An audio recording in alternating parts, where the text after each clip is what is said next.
Halo, selamat pagi Om Is. Om, Ah, Om Is kan suka ngebahas masalah slow living ya Om ya. mm. Nah emangnya slow living itu apaan sih Om? Sama emang itu sekeren apa sih atau sebagus apa sih itu? Gimana sih cara nerapinnya dalam kehidupan sehari-hari gitu Om? Ya, oke, ya.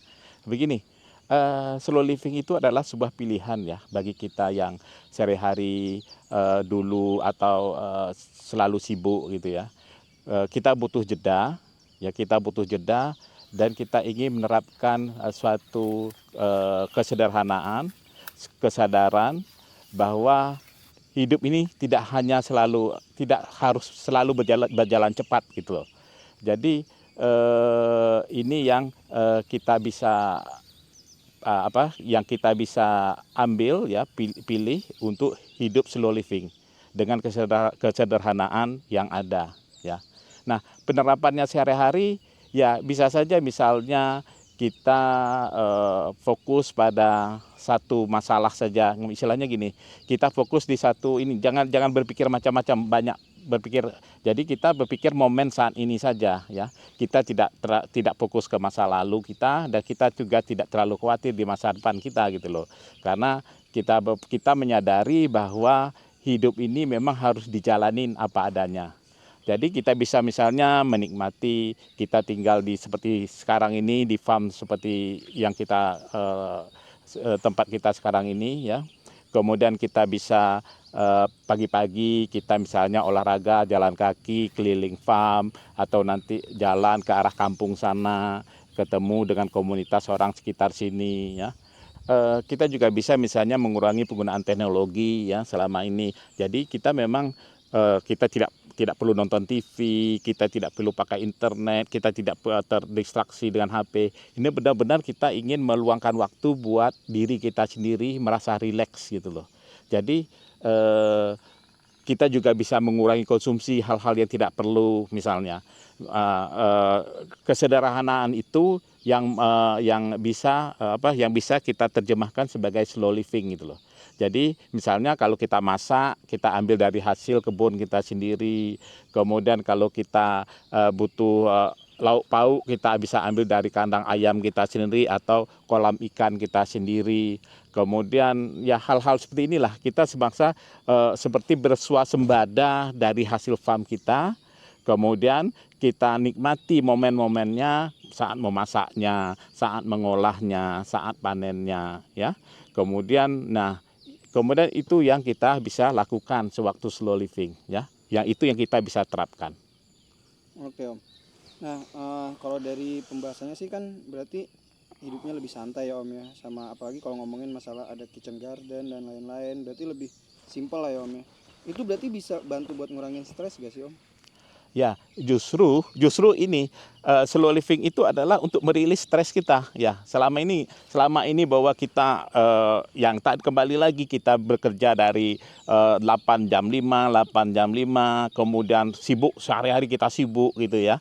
Tapi saat kita jeda ada waktu luang, kita bisa menerapkan slow living dengan menutup semua dengan melakukan semua kegiatan yang pelan, yang slow, yang tidak terburu-buru, yang mana selama ini kalau kita di dunia kerja kita lakukan gitu loh.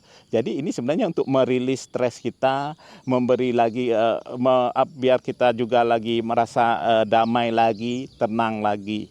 Nah ini rata-rata slow living itu berfungsi untuk itu justru. Oke Om.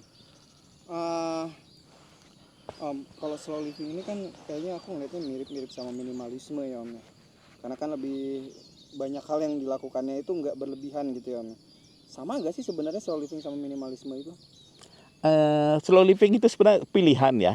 Minimalisme itu ada bagian dari itu.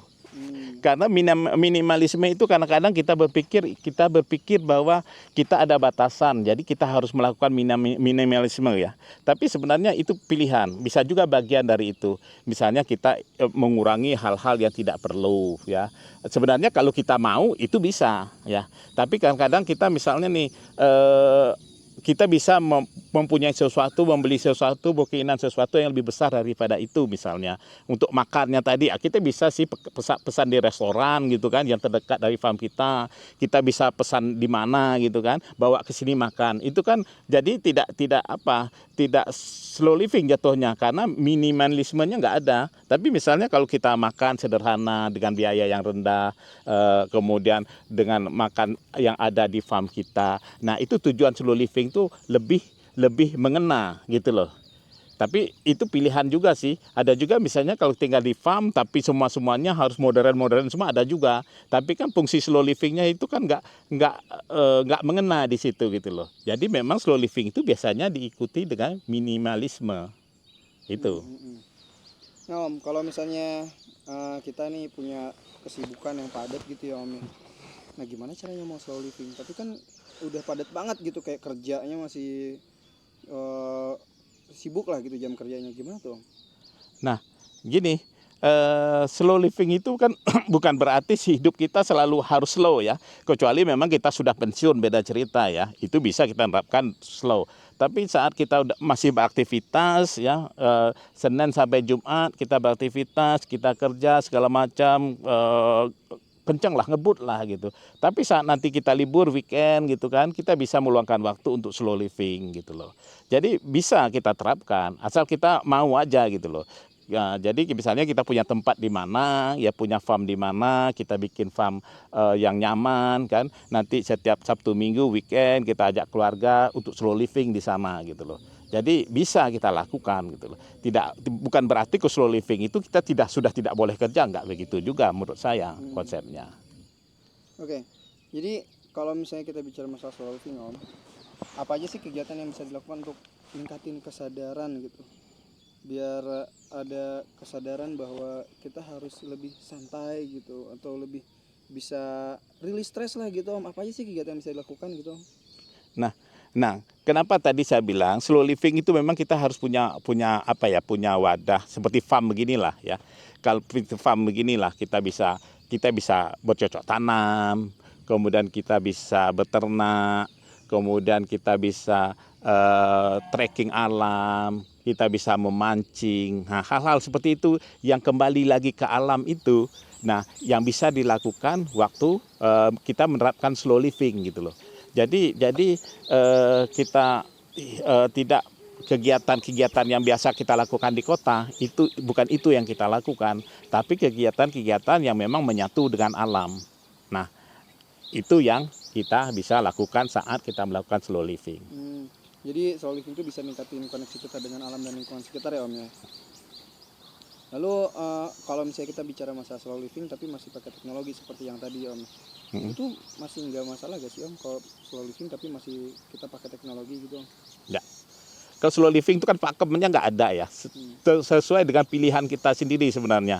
Jadi boleh aja kalau memang misalnya kita tidak terdistraksi, misalnya ada hal yang urgent, kita harus pakai internet, ya kenapa enggak gitu kan? Nggak ada juga bilang kalau kita pakai internet nanti batal slow living kita, kan enggak. Ya, jadi bisa aja gitu. Tapi saat tidak perlu, misalnya saat tidak perlu, ya kita tidak melakukan hal itu, biar kita lebih menyatu dengan alam. Itu nanti sesuai dengan itulah porsi kita masing-masing lah. Ada juga orang yang memang tidak bisa lepas dari, karena pekerjaannya tidak bisa lepas dari konektivitas dunia luar. Itu bisa saja kita tetap lakukan. Tapi jangan itu menjadi beban, karena kita hidup slow living ini kan kita ingin merilis stres kita ingin rileks, kita ingin kembali lagi ke alam gitu loh. Itu batasannya itu kita yang nentukan sendiri. Saya mau slow living mau seperti apa gitu kan? Mau slow livingnya si A, mungkin si B, mungkin kebutuhan slow livingnya beda gitu loh. Kalau orang dia pensiun, benar-benar pensiun, slow livingnya benar-benar sudah tidak bersentuhan dengan konektivitas dunia luar misalnya. Tapi kalau orang yang masih punya aktivitas lain, ya kadang-kadang itu dibutuhkan gitu loh.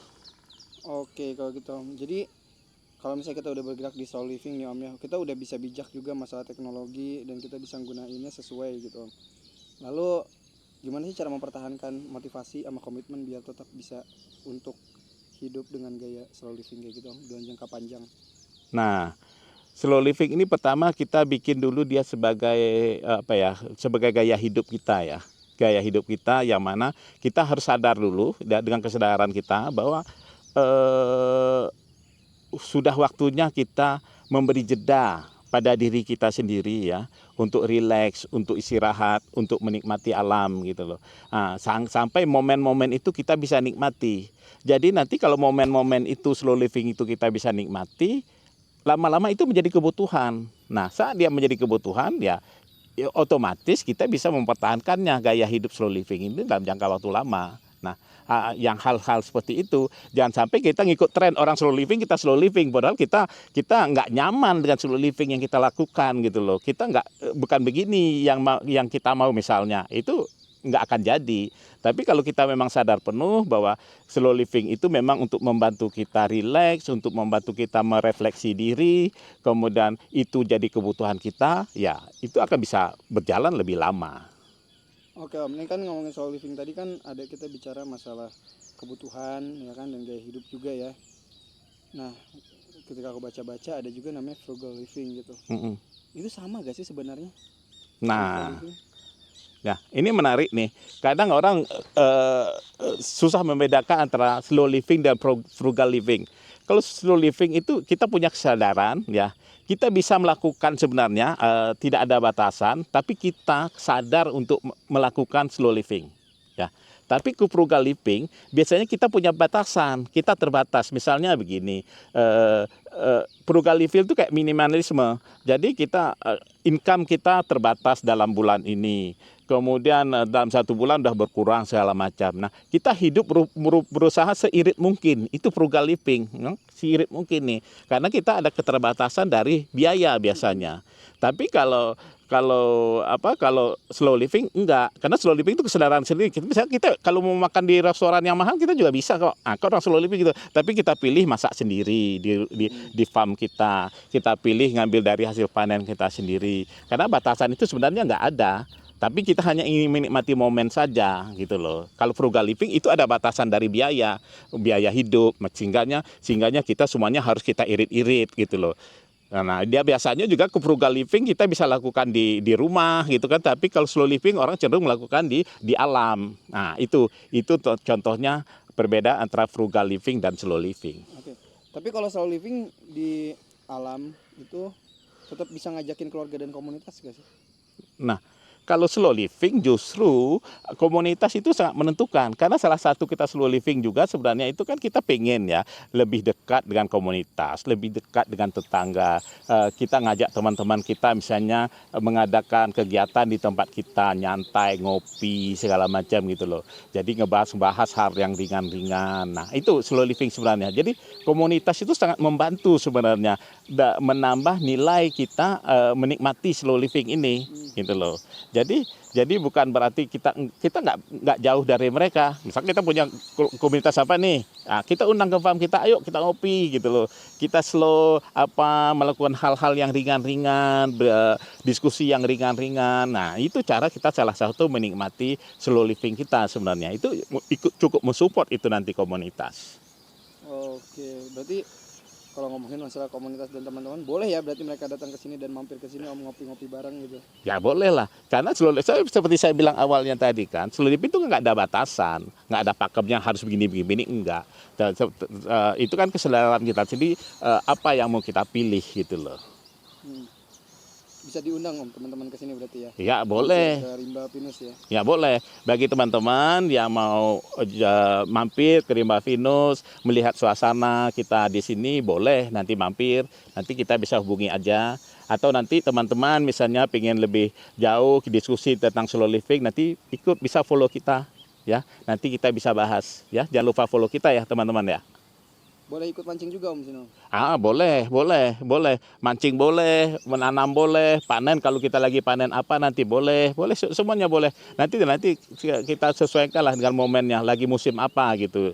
Atau nanti ke teman-teman mau bikin kebun kecil-kecilan, ada space ini, nanti kita mau bikin kebun di sini, boleh, itu silakan gitu loh. Nanti kita bisa kasih space buat belajar dulu. Hal-hal seperti itu ya masih banyak mungkin yang kita bisa diskusikan, kita bisa itukan lah sama teman-teman nanti kalau teman-teman ada yang mau mampir ke sini.